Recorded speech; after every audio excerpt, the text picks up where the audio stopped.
All right, Jingala Blagimir. Hello everyone.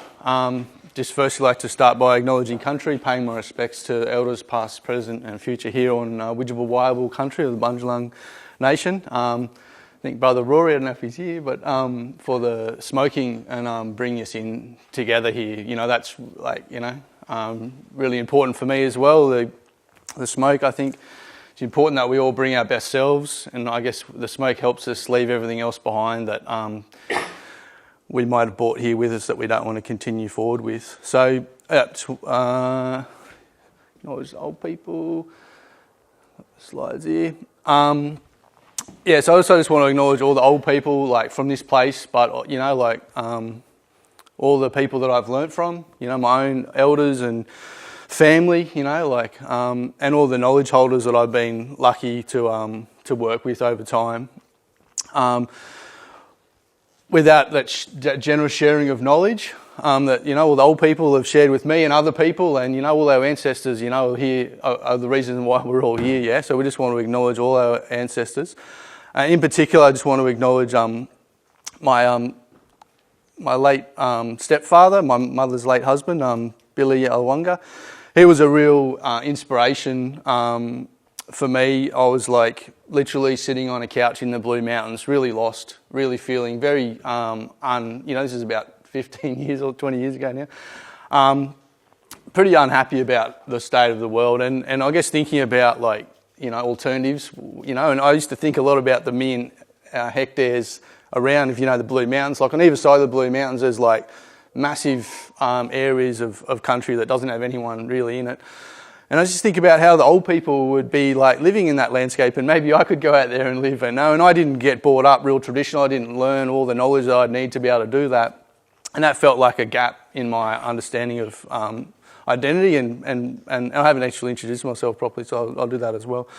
And so I just thought, how does that work? How do you, look after? And then there was bushfires, and I'd be talking to other friends and family about, how would people be using fire in the landscape? Anyway, my mum brought this old fella back, and he got brought up traditionally. He was born in the bush and in West Arnhem, in the sandstone country, so really remote parts of Australia. And he got brought up, the old way, and he had knowledge, and he could come to the Blue Mountains and he knew stuff about the Blue Mountains, Sandstone country, sandstone country, a long way away, but they have Dreamtime stories, the Seven Sisters and all these different stories. He has that old way of being able to see the country, yeah? So wherever you go anywhere, you see things differently. And so that old man didn't teach me heaps about fire, but introduced me to some of the ideas. And when I went up to Arnhem Land, my brothers and that, they were working with scientists. This is 15, 20 years ago, that, young fellas working with scientists, talking about how they burn. And so that, a lot of that Savannah fire, the cultural fire stuff in the north, they were involved in. And one of the things that I read this was years later when I was doing research, into the cultural fire, he's quoted for saying, the fires are coming through here because there's nobody here anymore. Because all the people got moved off the land, yeah? All through Arnhem Land, all through everywhere. People got moved off the land. And what he was saying was, when the people are not there looking after the place, the fires come. And that really stuck with me. And then years and years later as well, I'm reading one of the academic books, Jeremy Russell Smith and others wrote this book, and in the book they have this painting of the brown falcon moving the fire stick. And so I didn't even, I founded the Fire Sticks Initiative, and I'll go on about myself a bit more in a second because I'm jumping ahead. But, years and years later after I founded the Fire Sticks Initiative Alliance, I find this painting, or a photo of a painting, of the falcon moving the fire stick around. And I guess the whole point of this is that there's so much knowledge embedded in us and so much knowledge embedded in the landscape. And sometimes it's a journey to find that. And we just really need to acknowledge the old people, and not just the people, the ancestors, the birds, the animals, all the plants, they're all our ancestors, yeah? And so being able to understand that relationship to them is really important for us to go forward and really learn what we need to learn.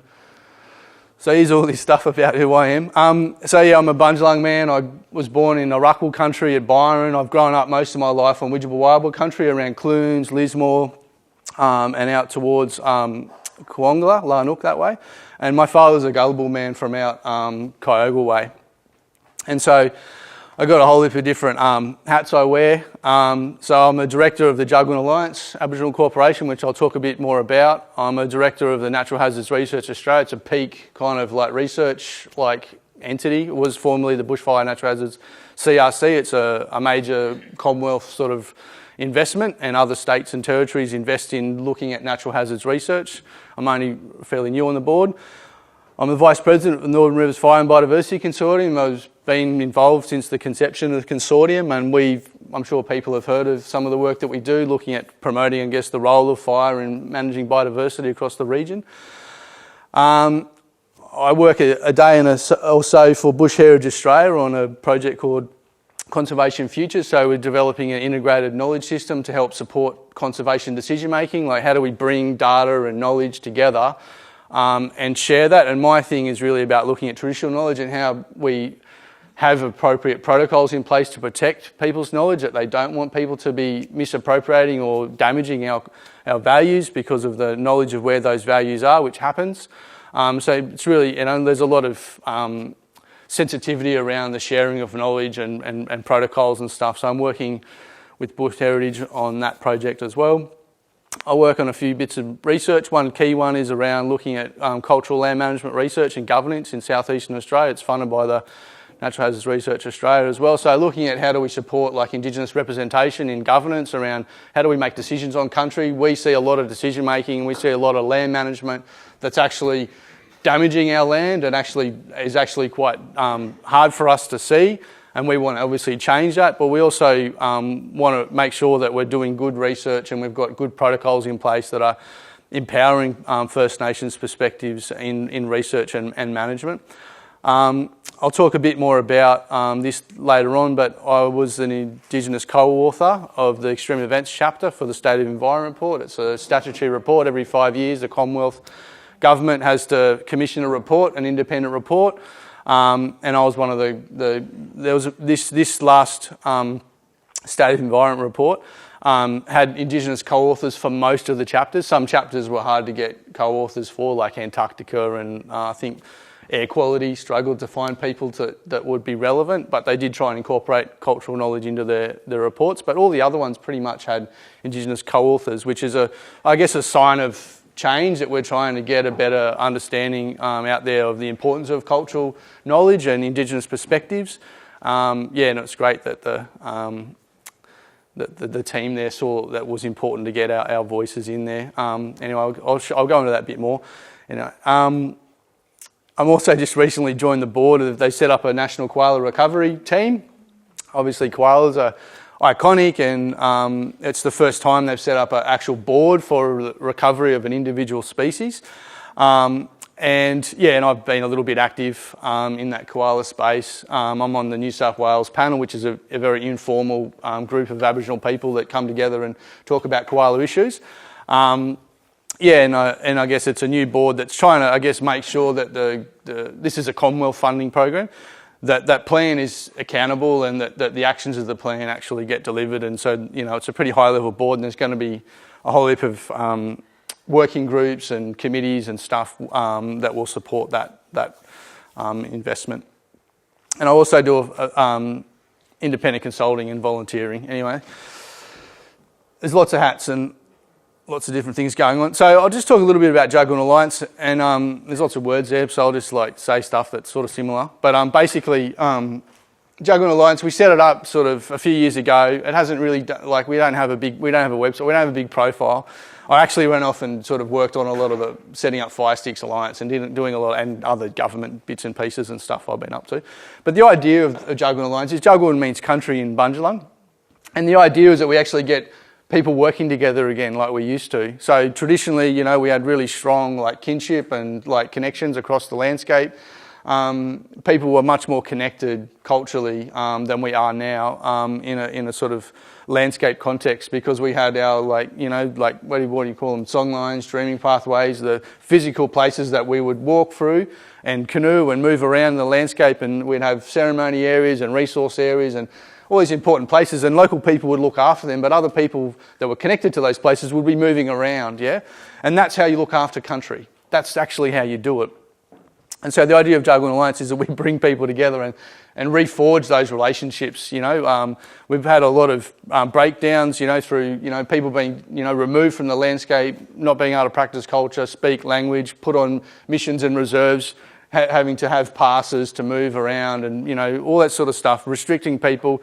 The reserves, were much bigger and they got smaller and smaller and smaller until basically it's, just where the houses are, not the landscape that you need to be able to sustain your identity and your practice. So part of this work is, really trying to get that understanding that, a lot of our landscape's been taken by government and private land acquisition, but we can all still work together. We can all still, a lot of our practices are really important for people, particularly fire, but also our water management practices around keeping water clean and healthy and managing riparian areas and moving things around so we maintain the kinship in the landscape. All that stuff's really important. So we're really keen to kind of work with landholders and the broader community and government to re-establish those cultural practices and get everybody working together again. So I always like to talk a bit about what are cultural values, and so I've got lots of different slides. I jump around and I say different things all the time, but so this one I like to show because it's sort of, for me, a way of explaining a little bit about personal values and how they relate to family and cultural values and resource values. And so here's my daughter Charlie. She's much older now, standing next to Bundjalung, like a black bean tree. And just up the hill from that, this tree, this is just where I spent a lot of my childhood growing up at Clunes.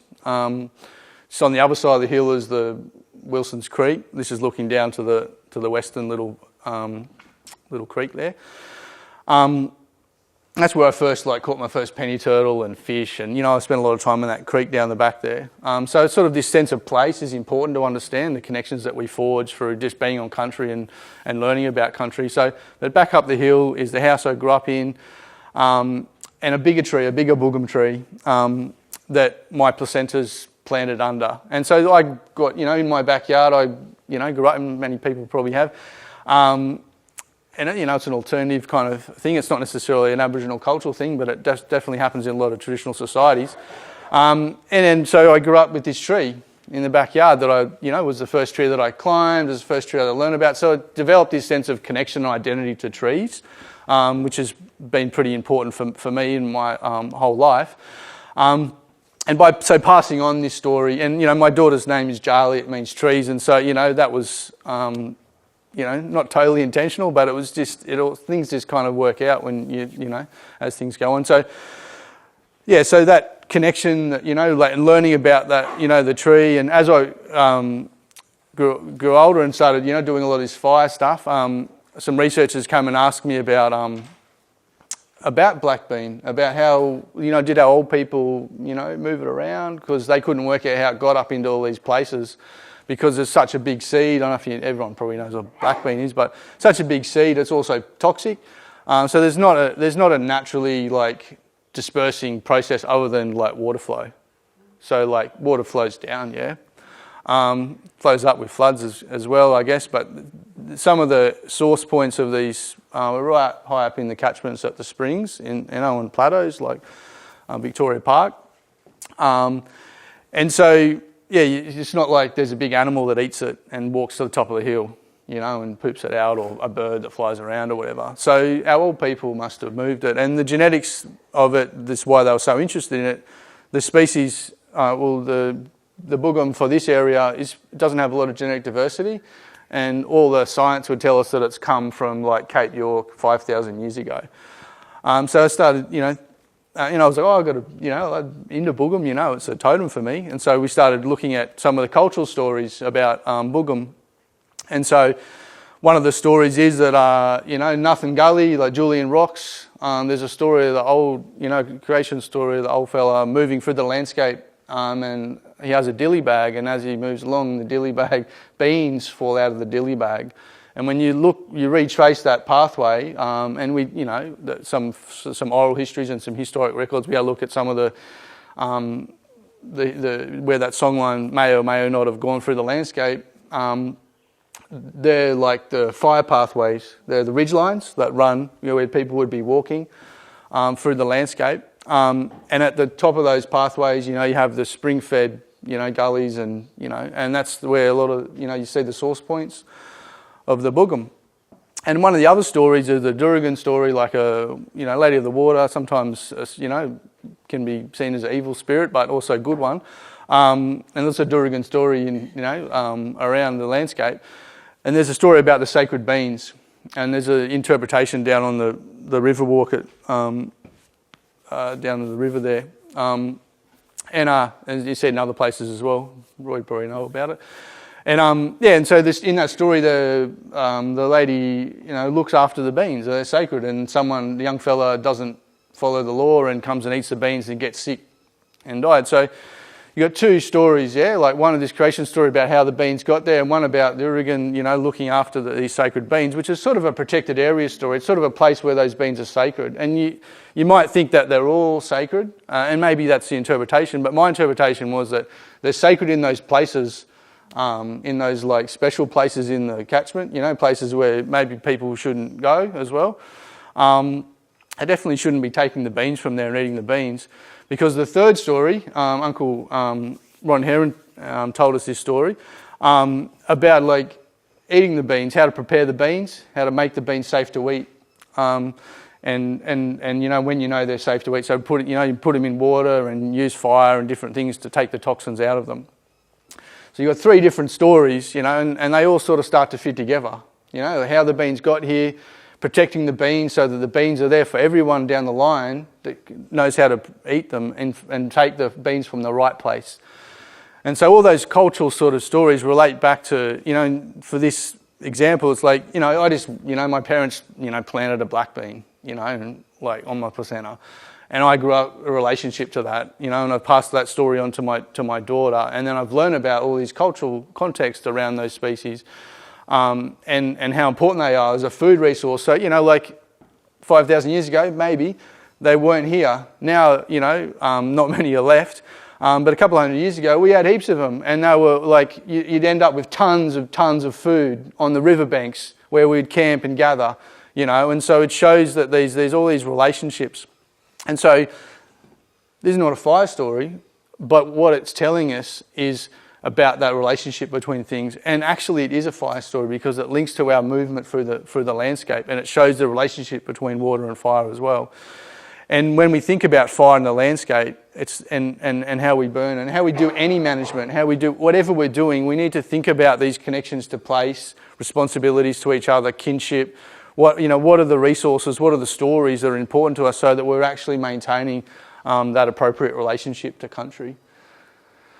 And so here's some sort of examples of why we burn. I worked with Miles Holmes about 10 years ago when we first did the Fire Sticks project with the Nature Conservation Council. We had several Aboriginal ranger groups across the northern rivers and northern tablelands. And we ran a couple of workshops talking about why people would burn. And for some of those rangers, it's the first time they'd thought about actually applying fire, or they'd been involved in applying fire because they were, young rangers and they hadn't actually had a lot of experience or exposure. Some of them had to fire. So we were asking them, why was it important to them and why would they want to burn? And we sort of did a bit of didactician. It's not very academic, but, we sort of got some themes and we said, what's important to you? And the top line is kind of what was most important. And I'll go into some of these a little bit later, but just to kind of highlight them. To hand down knowledge to the next generation was kind of like one of the most important things. So people, when we often talk about why would you burn, sorry, it's a little bit fuzzy there. They'd be like life and property, protect my home. Maybe people talk about biodiversity. But for a lot of young Aboriginal people, well, not so necessarily young, but they were talking about, being able to and like I said before with my daughter, hand down knowledge, be a part of a knowledge transmission. That's one of the reasons why we want to burn. Looking after important species and habitats, that's the most critical pathway for us for burning, is actually just looking after the place. So we've got food and fibre and a safe place for us to be a part of country. And fulfilling that responsibility to look after country. So, we have a responsibility as custodians to the land and to place to look after it. So, fire is a big part of that story. And by doing that, we're facilitating this healthy people, healthy country relationship. It's a real thing. It's like the air that we breathe, the water that we drink. with the country's healthy and we have a healthy relationship to it, it actually gives us what we need from a physical context, but also from a spiritual and emotional context as well, because it feels good. And when you understand that and you see, the land clearing and, the way the rivers have been treated and dams and wetlands drained, and you see really bad fire regimes, it actually hurts you. It actually feels bad. When I saw the wildfires moving through the landscapes, it's like they're all our family, they're all our kin being impacted by the bad elements of fire. And some of that fire was good as well, so it's not all bad. But when you see, plumes of smoke and you see no canopy and just everything, and just dead animals everywhere, like that hurts. But if you're a part of healing that, it feels good, yeah. And that learning from country, that's that whole story, is learning to be able to see. I remember when I was a young kid, out driving along out Larnook when I was talking to one of the old fellas, and and it's just like, seeing all these trees, and you say, oh, they're only like 30, 40 years old. They all been cut down. I was like, oh wow. Just never occurred to me. I was probably about 13 or 14 or something. And then now you see weeds, and the more knowledge you have, in a way, the harder it gets. But also, the more empowered you are to understand, like when you walk into a landscape and people say, oh, look how healthy it is, there's trees and there's this. It's like, yeah, but like, where are all the animals? Where is all the food? Where's that? Well, this would be a medicine plant area, but there's no medicine plant here. So, and then when you apply fire and the animals come back and the medicines come back, and you're like, oh yeah. So that learning process, that's why we burn. And so, what can we learn from cultural fire? So this is from a fire workshop up in the Cape, just talking to people that were there, Indigenous people, non-Indigenous people, about what can we learn. And so, interestingly, again, it's around like connection. Fires bring us together. And that's what we've seen. With the wildfires and good fire, it brings people together. And so, how do we learn from that? Lightning teaches us law, healing. So a lot of the things that people are getting out of this are about community, about connection, about responsibility, and how do we work together. Here's another little slide that sort of I've adapted from Mal Ridges and Jeff Simpson. Jeff doesn't work there anymore, but Mal works for the Department of Planning and Environment. And we were doing a project together. This is, I don't know, maybe 6 or 8 years ago now, looking at reviving like cultural pathways in the northeast, looking at that relationship between, particularly a good example is the eastern bristlebird. We've seen a decline in eastern bristlebird because of a lack of fire. Some of the early kind of research was saying, oh no, we shouldn't burn for bristlebird. Bristlebird's impacted by fire. But what happens when you don't burn? They live up in that sort of all the cultural pathways up in the range. It starts to close up. You start to get a closed canopy, and you start to get rainforest and other shrub invasion, and you lose the grassy sort of features that they rely on for nesting and habitat. And so we started talking a bit about like how that's happening in lots of places. And there's this sort of bit of a dichotomy between, no fire, you end up with rainforest, which isn't completely true. But and if you burn a lot, you end up with grassy forests, which is also not completely true. But it's a bit of a dichotomy that helps people think about fire in the landscape. And so I guess my argument was there was a lot of focus on like, let's burn for ecology, for these eco-fire dependent species like the bristlebird and the Hastings river mouse. And so there's a few species that we know, we can tell a story and say, we need fire here because of the ecology. But my thing was, actually like that's kind of looking back the wrong way for me. Like really what we need to be thinking about is them as cultural landscapes. And so our old people maintain really healthy rainforest areas. Rainforest is sacred, really important to us. But at the interface of rainforest often, would be pathways and camping areas and resource areas. So we need to burn in the rainforest to maintain those places. That actually is beneficial for the rainforest. It actually protects the rainforest that is vulnerable to fire. Rainforest is actually quite fire adapted. A lot of species are quite fire adapted. They've been dealing with fire for a long time. But yeah, ultimately they're not a big fan of it. So being able to burn at the interface, like you see in these, paintings from, this is off that painting, I can't remember who, actually I should have it referenced there, but is from Bruce Pascoe's book, The Greatest Estate on Earth. and I'm not necessarily promoting that, I'm just using this photo as an example to show that, you know, like there's historical paintings, you know, and we know it, of our old people moving through interfaces of forest and grasslands. And we know that there's grassy pathways that exist, you know, up at Dunoon, we've done a lot of work.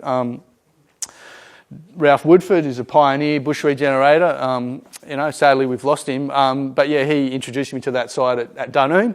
You know, a remnant native cultural grassland, you know, in what people go, oh, this is all rainforest. So it's like, well, through the rainforest and through the other woodlands and wetlands and different systems, there were grassy systems. And so being able to understand as a cultural landscape, how do we look after a cultural landscape? You know, we need to think about the cultural values of the species and the places around.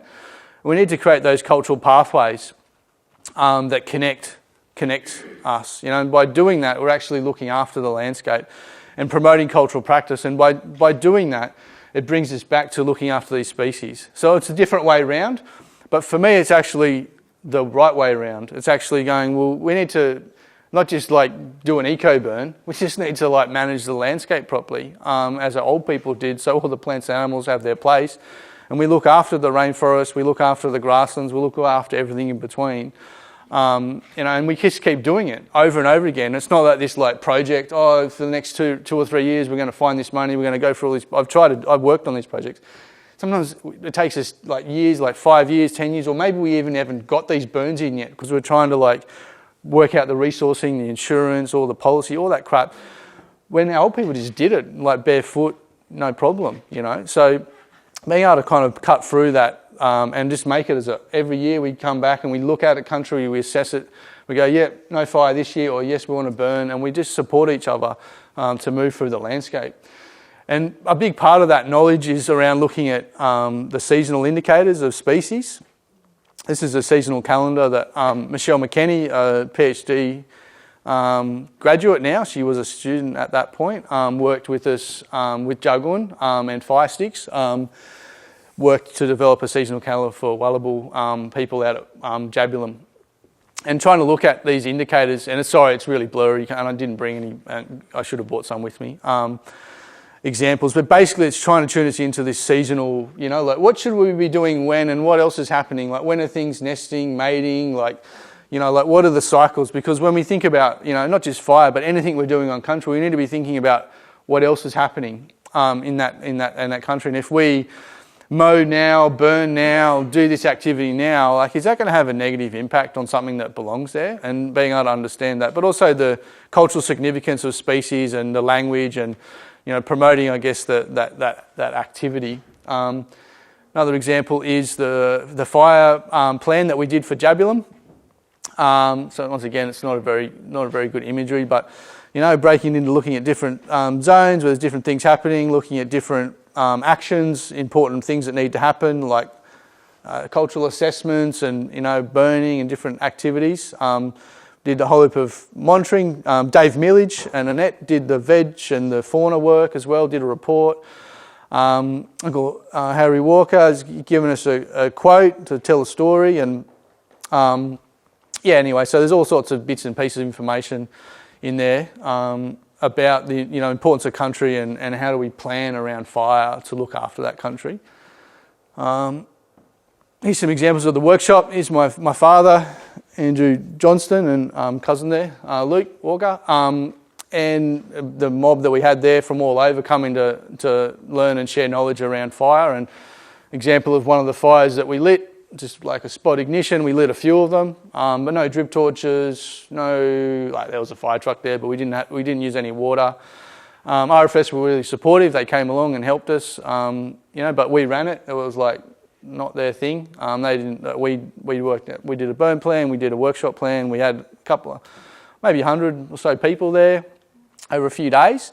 Walked around, talked about country, lit a few fires. This is where Dad and cuz they're standing. Like this is where the fire went out. No water, no containment. That's just like when the vegetation changes. That's at the top of the hill. I'll show another photo in a second. Show it now. That's up here. That's where they're standing, right here at the top of the crest of the hill. Nice little grassy patch, which is modified. but yeah, you can see, I'll explain this photo in a second, but it's at the top of the hill, and so the fire's come up and gone out, when we burn it. And same way when this wildfire come through, this is early in 2019. Oh, was it 2019 or 2018? No, 2018, sorry. It was like, I think, anyway, it was around that time. It was around December or January or something. Fire come from the west. Fire got escaped. Someone was burning, doing something they shouldn't have been doing or whatever. Fire come across. Fires run up, cross the creek, run up the hill, started to crown in a few areas. This is where we did our burn. So you can see the fires come into where we did our burn. It started to slow down going up a hill, and it's gone out. And the RFS took this photo from a helicopter. They were pretty some of the guys were there. They were pretty happy. It's not like I'm not promoting this as a silver bullet. Like, we'd burn it like 6 months before. We'd burn it pretty patchy. We weren't trying to reduce fuel. We were just trying to burn a bit of country. This is 2019. This was like 2019 or 2018. It was the season before the big bushfires. So it was the year before, basically. Like, it was like December 2018 or around then. Sorry, I should know. Sorry? This is the Jabulum Aboriginal community out near Tabulum. Yeah. So this is an Aboriginal reserve. It's one of the biggest Aboriginal reserves we have in the Northern Rivers, if not New South Wales. There's a couple of hundred people live out there. And so, so there's like all sort of forestry, like plantation out here on the west, which is a total, example of bureaucracy, and people have no idea what they're doing planting trees. But the community is sort of now have this legacy, forestry activity out there. And when we did our burn plan, I showed an example of it before. We talked about burning in here and here. So the fire come from here, and this is where we're saying we need to do some strategic burning, but it was in the forestry areas, some of it. So it was a bit difficult because forestry manage it, but they don't manage it. They apparently manage it. And the community just like have it there, So it's just one of those things that you see all over the place. You see like wrong trees planted in the wrong place, and nobody cares anymore because it's not worth anything. But this is where we did our burn, that first one, and so the fires come through. But yeah, you could see, why we were saying we need to burn here, because the fire is like most likely going to come like from the west, come through this way or through this way, or through the paddocks if the grass is dry and that. And this is the community here, So just like basic fire management stuff. But it shows, I guess, the potential that if we had have been supported, like this is just a little project we did, and we did a fire plan, and we did a seasonal calendar, we did a workshop, we did all the stuff, but there was no money to employ anyone to do any of the work, because that's like always what happens. Like government or, nobody really wants to pay people to actually do the work. They just want to pay us to pretend that, you can do it all. And if we had have done that work, we would have been burning in here, for like every year we'd burn a little bit, and then, burn all that area, and you just create more like healthy land, be more plants, more animals, like less fire risk, and instead of the kids being called arsonists and running around lighting fire the wrong way, they'd all be learning the right way fire, and they'd be learning how that part of their identity is actually to burn, probably why they want to burn. And I guess that's a good, example to this next slide. This is my son, my daughter, and my nephew up in Arnhem Land. While I was visiting my sister, we went and camped out near Edith Falls. And just like, she went into she's not from there, she's from out the sandstone country, but out to the west, but to the east there. And she went and talked to the local mob. We drove in and said, my family's up, can we go camp? So they said, you can go camp down by the river there. So we went and got a campsite, and she just instinctively just like lights up the grass, because that's just what you do, when you've got to look after people. So lighting up the grass, and the kids are, bare skin, in their shorts or whatever, dancing around, just in, and so I guess that's sort of, where we want to get to, is that people have such a strong connection to the land, and they have an understanding about what they need to do, that they just do it, because that's just what you do. That's the culture of the connection to the land. And, the kids are just, and there's like a road on the other side. It's only a small area. It's not like a big fire, but it's just sort of like showing that, like, importance of like burning for our future, that our young people learn fire from a very early age. Like my daughter and my son, since they were like 3 months old. Not sure when the first one my son was on, but my daughter was 3 months old when I took her on to her first fire, and we were out burning like landscapes, But that's now a part of her understanding of connection to country and fire. I never had that, and most people don't get that. But that's what we're doing, is bringing back that connection, so that hopefully, like the Jagun example, all those kids that want to light fires can light fires the right way and can learn fire the right way and actually look after the landscape that they live in, as their ancestors did. I'm going to switch a little bit now. To delve into the extreme event stuff a bit more, and I might rehash a little bit of stuff that sort of crosses over a little bit. Nalina, Bilan, Boywan, Guan, Boyban, Jigani, Wera, Manigali, Maja, Bundjalung. So we learn from the wind, the rain, the flood, the lightning, the hail, or the fire. They teach us stories. Nalina, Garama, Li Jagun, Jagun, Garama, Mire. We care for country as country cares for us. So this is a statement that I worked on with Uncle Rick Cook and Marcus Ferguson for the State of Environment Report. So all the Aboriginal co-authored chapters had a language statement. There's more to it than that. That's just a bit of it. And they also had an Aboriginal art, or I'm not sure they were all Aboriginal artworks. They had an artwork. Our one was from an Aboriginal man, the late Shane Pickett, who's a Noongar man. And so he's in this, this is on the horizons of the dreaming of Budja. So Budja means country in Noongar. So I guess in this report, we're trying to flip it a little bit and get some cultural identity and language. So that's what starts the report, is a painting of country and a language statement. And I guess, this is the first time that extreme events was a chapter. If they have biodiversity and they have land and water and marine and all these different things. This is the first time they had an extreme events chapter, and I guess it was new, mainly in response to the amazing amount of extreme events that we've had in that period. We had not only the bushfires, but we had the Lismore floods, we had floods in Tasmania, we had the hailstorm in Canberra, we had a whole heap of events that were unprecedented and growing, and we've seen more since. So they're trying to, I guess the report's trying to delve into this, and I'm mainly focused on the fire side of things because that's really where my expertise lie, but I'm becoming a bit more tuned into all the flood and storm stuff, which is also something that's deep in my history, but I haven't really worked at a strategic level so much until recently. Anyway, so there's a lot of words there, I can't really get my head around them, but basically we're looking at impacts on heritage and culture and biodiversity and all those kind of things, and I'll delve into it a little bit more. And so the frequency, intensity and distribution of extreme events are changing. So we're seeing global temperature rises continue, sea level rise is continuing, marine heat waves are becoming more frequent and intense. We're having warmer with more heat waves, fewer cooler days. There is just tons of science on this, and I don't need to convince you all here, I'm sure you're all aware of it, but it's just not looking good. We're getting fewer tropical cyclones, which is probably good in a way, except that the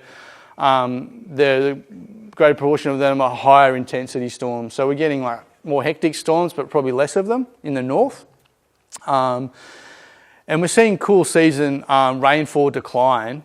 We didn't see it the last few seasons, but that's the trend. We had the Indian dipole and the La Nina happening as well. So we've had and that may continue a bit. But so we're seeing that over time, we're seeing a decline in that cool season rainfall.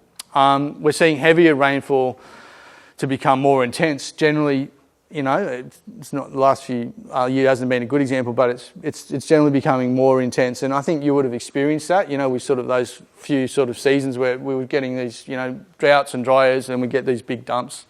Hey, that's on its own. And I guess longer fire seasons and more dangerous fire weather. So as we saw, everyone talks about black summer, we had fires in winter. We were being restricted from burning in winter. Because they were losing fires out on the range. They were worried about, so RFS and parks were losing fires back in August. 2019. And we were like, yeah, no, we've got to burn. We need to be burning, you know. And that season extended through till February. And obviously, so a long season. You know, and when we were having those fires up here, I was looking to the south going, oh, it's going to be... And I was talking to people on Zoom and that saying, oh, it's going to be bad down there. Because there was only, like, at one point, there was like 0 fires on the south coast of New South Wales. And we had fires running up here, and I was like, oh, but it's only a matter of weeks, and there'll be ignitions, and there'll be fires, and things will start getting, you know, and we, obviously it happened, and I guess, Victoria was probably lucky that it didn't get too bad in other parts of, it just ran down into a few areas. It could have been much worse. And so, I guess a part of the extreme events story is about the compounding impacts, and we've seen it here as well.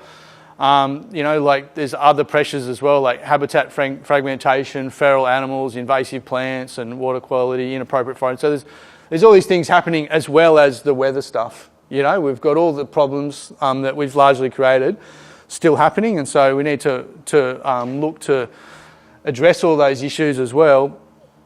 And they're also being exacerbated by consecutive and compounding events. So, you know, we saw the cyclones, floods and then droughts and bushfires and floods. So we're seeing, like, you know, drought, fire, flood, erosion, you know, like things exacerbating. So one event becomes worse than if it happened on its own. And that's the new trend. That's what we're going to see more of. We're going to see more, like all the rain that we've had, you know, because of the really bad fires as well. There's a lot of, I know I don't want to get heaps into it now, but there's a lot of structural problems in the landscape now because of the bad fires. Because there's lots of opportunities to go in after those bad fires and start to burn and do things, but nobody's been doing that. A lot of people don't want to burn. They're, oh, we don't want to burn because there's been fire. It's like, yeah, but if you don't start burning, you actually end up with the problem, a structural problem with fuel and fire sort of relationships. And so now we've seen, you know, go down to, you know, I was down at Ratfield a couple of months ago, and yeah, like, you know, everything's just like going ballistic on the understory, wattles and tea trees and all that. And it's just booming, and it's going to boom for, you know, next year or two maybe, and see how we go with the next few rain seasons. But eventually it's going to dry out again, yeah? And same with all that rain out on all the floodplains that are all flooding out there, like that, we're going to have a huge fuel accumulation over the next few years. And so, yeah, when it dries out again, we're going to have some really hectic fire, like potentially more hectic than we saw in 2019 if the weather conditions are there. Yeah, and so here's a little bit more about the bushfires. So, you know, 2019 was the hottest and driest year on record. We had over 10 million hectares of native bushland burned, an estimated 1 to 3 billion animals killed or displaced, but how do you even count that? I don't know where that numbers even come from. And 34 people sadly lost their lives fighting the fires. And the impacts on cultural heritage values have not been quantified. Like, we don't know really what's happened to our cultural heritage because there's a really poor level of assessment and monitoring. Like, people don't really support us to monitor our heritage, and we also, a lot of people don't want to share that information with the government for different reasons. And so when things happen, it's hard to see where those impacts were. So that's a real problem, I think, that we need to work on. And climate change is predicted to increase fire risks and impacts. So, you know, this is a bad story, but it's actually going to get worse. Now a little bit more sort of like, I guess, positive in a way, I guess, is around the opportunities around cultural fire. So who caring for country. It's more than using fire, like I said before, like it's being on country, hunting, camping, you know, like other practices are also a part of managing country in relation to fire. You know, even just like when you go to campgrounds these days and they say, oh, you can't light fires, you know, and there's some good reasons why people shouldn't light fires because a lot of people don't know what they're doing. But a lot of people that understand how to light fires, and, you know, having a campfire in a camping area is kind of like the whole point of having a camping area for me. And then you look around, there's all this fuel and stuff everywhere, and it's like, it doesn't make any sense that thousands of people come here, they can't light a fire, and there's this fuel everywhere. It's not a safe place. And so being able to understand that and go, how do we actually, like, sometimes it's about burning landscape, sometimes it's about actually just using the resources, the fuel or the fibre or the medicine plants, all that stuff. It's actually about using the landscape in an appropriate way, following our laws and practices, you know, totemic relationships and kinship and, like seasonal knowledge, like the calendars. Oh, we don't hunt this at this time. We don't take it from this place. Like all that knowledge is really critical. But when you use that knowledge, you're actually managing the landscape. And so, that's the importance of cultural fire is being able to use that knowledge to actually make sure that we're looking after that country and understanding our roles, relationships, and responsibilities. Anyway, I'm not sure I'm going for time. I better keep moving a bit faster, I think. But a little bit more about caring for country with fire. It's I've mentioned about our identity, our survival, our well-being. Like reclaiming our fire stories. Here's my daughter Charlie, a little bit older. And handing that knowledge on. Learning about country. This is over at the Durby Grass. This other bottom picture here about looking after those species, like looking after the grass, looking after understanding that relationship. That's well-being. That's about the survival of these landscapes and our connections to country. And that's a responsibility that we have, and that's sort of what I've always been taught as an Aboriginal person is that it's our responsibility to look after country. Like we don't own the land, we belong to it, we have to look after it. If we do that, we'll get the things that we'll need. We'll get the physical things that we need, the food, the fibre, the shelter, all that stuff. But more importantly, the connection, that sense of belonging and understanding, which makes us who we are and gives us a sense of purpose and identity. And I guess also it's really important to understand that these relationships are evolving. Often when I started doing this, and it still happens, people still talk about it. So how relevant is fire now in an altered landscape with climate change? And it's never more important than it's ever been, because our knowledge is actually an evolving knowledge system that looks at seasonal indicators. So things change seasonally and over time. And so our knowledge is teaching us to look at that change and adapt with the change, So that's what we need to do. Most of the science today is very backward looking. It's this is what's happening and how do we go forward? It's actually, and it's not true of all science. There is a lot of science that's looking at adaptive management, but definitely there's a lack of understanding about that evolution of fire. These landscapes have evolved for millions of years with different fire regimes, and our old people learnt from that, and they started practicing ways of doing things. And that's really our principal way of managing country is fire. It's it's the sort of thing that we can do at a landscape level that can have the greatest benefit and impact, and actually create the greatest risk as well. And so that's really, I guess, comes back to this law and practice. Maintaining our laws and practices is really critical, not just for us as First Nations people, but for all of us here, to be able to understand how the landscapes were created, how they change, how we can be a part of that. The sort of these artificial mindsets that have been constructed through economies that don't work. The artificially propped up economies that mean we can just take all this stuff and do all this, and we don't actually value what the resources are and what they mean, and we can just take it, and then it collapses, and then we just go on somewhere else and do something else, and that's really a legacy of colonisation. It's happened to all of our ancestors. We've all been colonised, and really we need to sort of go back to those first principles around connection, to country, maintaining the laws of the land. There's real laws that are not ones that get made up, actually the way things, natural laws, the way things work, and then there's laws that come out of that understanding about,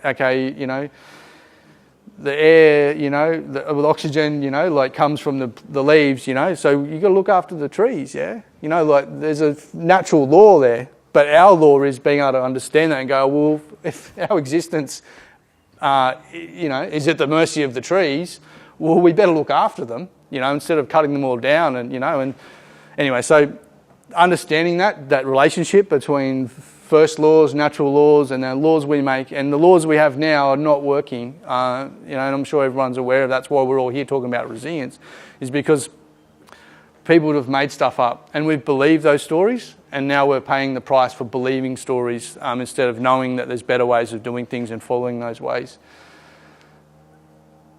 Oh, I've got too many slides. Look, and so the benefits of cultural burning, particularly around contemporary fire management, there's a focus on hazard reduction, fuel reduction. That's wrong for me. It's it's easier to see there's a lot of fuel there, but what are the values? What are the plants, the animals? That's the fire story, not there's too much fuel there, we better burn it. Because when you burn for fuel, you often burn the wrong way because you're just trying to reduce something. You're not actually trying to maybe do something else, actually stimulate something. And so that's a real challenge. And so the benefit of cultural burning is understanding that, going, actually, there's a whole heap of values here. Some things don't like fire, some things do. How do we look after things that don't like fire? How do we look after the things that do? And so that's a significant opportunity to shift. You know, we're seeing a lot of ecosystem decline, a lot of ecological impacts. But there's also the cultural benefits of that, you know, bringing back culturally significant species. You know, like I was talking to one of the aunts a few months ago, and we were talking about the magpie geese that used to, you know, go to the wetlands on the coast, and how amazing would it be to bring all those magpie geese back. And it might take us 100 years, but like, why wouldn't we be working towards that? Why wouldn't we be looking at restoring those wetlands? You know, they're really critical habitat, they're really critical for a whole heap of ecosystem functions, you know, managing floods and other sorts of impacts. So like, let's think about how we bring back those ecological and cultural benefits. And I guess another thing is around reducing greenhouse gas emissions. This is more in the north, where they've got a methodology where they can burn early and they reduce the intensity and frequency of fire at a landscape scale, so they reduce the carbon emissions. I think we could be doing similar things in these landscapes as well, but there's no methodologies for it. But I think it's important to think about how we do that, how we look after country. Whether there's someone's going to pay us for it or not, we should just be looking after and reducing those emissions, which are driving a lot of the extreme climatic events. So extreme events are continuing the incremental destruction of our indigenous places and cultural heritage. Like I mentioned before, we don't even know really what heritage is being lost, but we know that it's happening, and we need to be looking at better monitoring of those values and better ways of being able to protect those values. There's a growing recognition of the role of Indigenous people can play in dealing with extreme events and mitigating impacts, not only fire, but like I've said before, around the flood knowledge, you know, like understanding the way these landscapes work and how, you know, old people, you know, like Lismore's an old campground, but old people are not camping there when the floods are there, you know, like knowing about that. And also just like basic stuff like, you know, don't chop down all the trees, you know, like, and just think about what you're doing in the landscape. You know, it's not really rocket science, but it's knowledge, old people's knowledge about where things belong and how to look after them. And there's significant areas of land and tenure returning to Indigenous ownership. That's mainly in the north and the central areas of Australia, but I'm really keen to think about how we do more of that in these landscapes. We've got Widjabawabal people, hopefully close to the determination to get back rights and interests over the lands that they have still got rights and interests, but by being recognised by the Crown, we can maybe get some better arrangements in place around their management. But there's a whole heap, most of the landscape's privately owned land, and so how can we work together to build relationships to help restore those connections to those landscapes, and to working with landholders is really critical as well. The Indigenous population is widespread and really vulnerable to extreme events and climate change, and I guess that's also an opportunity. You know, we've got mob all over the country, and a lot of our communities are young, and they're dealing with lots of social dysfunction. I think that cultural fire and other like cultural land management activities are actually a really powerful pathway for our young people to learn and to regenerate landscapes and to be that critical workforce that we need across the landscape, working with other landholders and managers as well. And so I've touched on that. And traditional knowledge and customary practices can assist in planning, response, recovery and resilience to climate change and extreme events. All right, so the last few slides, I'm just going to talk a little bit about the Connecting to Jagun for Healing and Community Resilience project. So this is a project that we're in the planning, we're doing some recruitment for at the moment. So I guess two key things we're looking to do is enhance the cultural life of the community by providing opportunities for people to work together on building community capacity and resilience to mitigate the risks of bushfire and improve connections to country. And we want to enable new economic and employment opportunities for Indigenous people through providing resilience and community capacity building services. So basically, maybe I'm going to cut. Maybe I should go to the next slide before I jump ahead. And so the project aims to support healing community members impacted by the bushfires and improving their cultural and social connections to each other, as well as the country, in order to build resilience to future natural hazards, including bushfires, but also other hazards as well. And the project will develop an Indigenous-led framework for resilience building based around cultural and social connections to country and the broader community.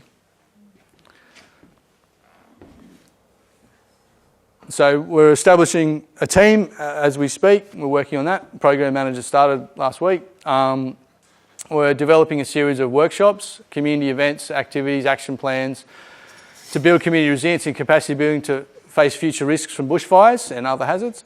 And the project will work across the 7 LGAs in the Northern Rivers, targeting communities and properties that were directly impacted or threatened by the Black Summer bushfires.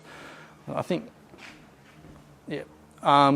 So basically, yeah, what we're going to do, and this is, I guess, an opportunity for people that want to get involved, is like we're going to run some like more focused practical workshops looking at sort of like, you know, like probably like, you know, the Channon or, you know, like a neighbourhood, and get landholders together and basically do some planning around like risks for your property and things that, cultural activities and stuff that we could be doing to look after them.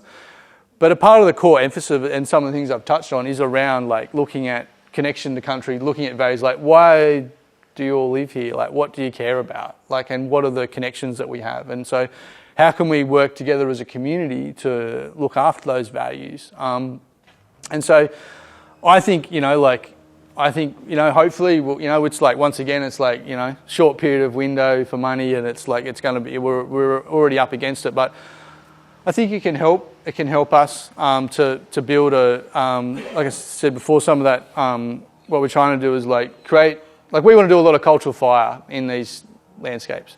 And we struggle to get the resources to do that. We struggle to be able to build the teams and have the experience. You know, I'm very fortunate. I've got lots of hats and I can run around and do a lot of things. But yeah, we actually need people that are, you know, can turn up every day and get on with the job. And that's not me. I don't have the time and the capabilities to do all that work. So we need to build up that pathway.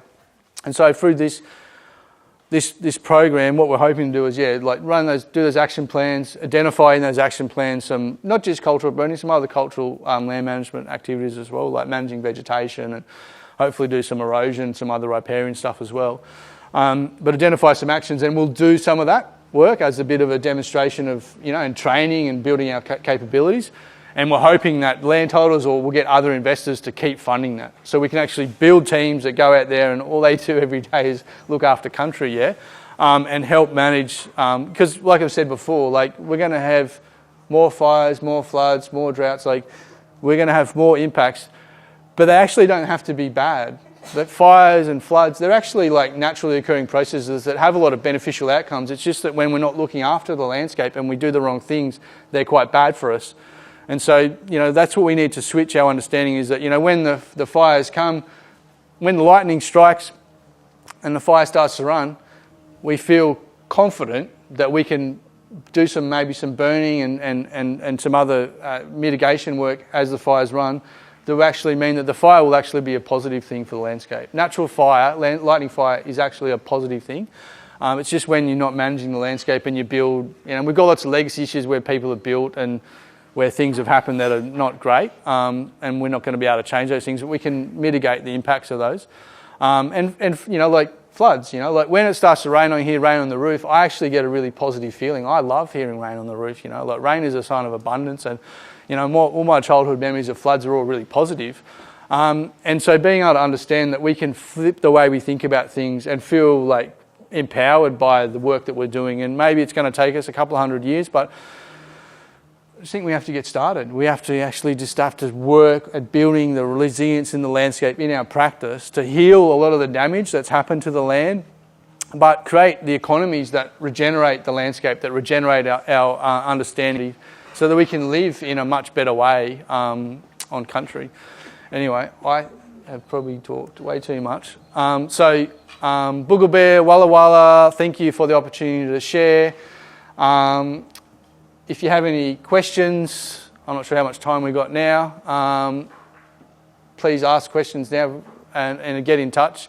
Maybe we can hand around a bit of paper or something if people want to get in touch about the Healing Jagun project. We're still like, it's, you know, like we're building stuff at the moment. We're not really ready to take full-on expressions of interest, but we are working on some comms and some like baseline survey stuff so we can get a sense around where people are at, because we also want to have a look at the impact of some of the impact of the project and how it's influenced people's behaviours and what they've actually, like when we look at action plans, like what's actually happened, you know, so we want to sort of do some of that work.